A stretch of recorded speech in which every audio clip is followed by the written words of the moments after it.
Le PEG représente le Parti des écologistes de Guinée. Donc notre vocation, c'est aussi l'écologie. Au niveau de l'écologie, il y a beaucoup de choses à faire en Guinée. Comme vous pouvez le constater, si vous regardez la ville de Conakry est truffée de plastique, de sachets plastiques. La mer, l'océan que nous avons, l'océan Atlantique, est truffé de déchets. Si nous allons dans nos régions, nous trouvons des plastiques. Les vaches mangent même les plastiques. Le secteur minier aussi est un grand pollueur en Guinée parce que les choses ne sont pas faites dans les normes. Si vous regardez la région de Sigiri ou de Kankan, on utilise encore du cyanure, on utilise encore du mercure. Ce sont des produits hautement toxiques qui sont en principe interdits. Si nous parlons de la bauxite aussi, le transport même de la bauxite est une pollution, puisque les wagons ne sont pas fermés.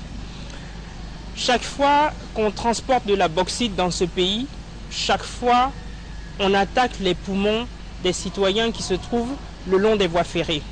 Ça veut dire quoi? Ça veut dire concrètement qu'on doit prendre des mesures. Les mesures s'imposent, ça veut dire que dans la façon de transporter la bauxite, on doit trouver d'autres alternatives. On doit par exemple fermer les wagons pour ne pas que les poussières de bauxite aillent s'imprégner dans l'air et aillent rentrer dans les poumons des gens, parce que tout le monde respire les poussières de la bauxite.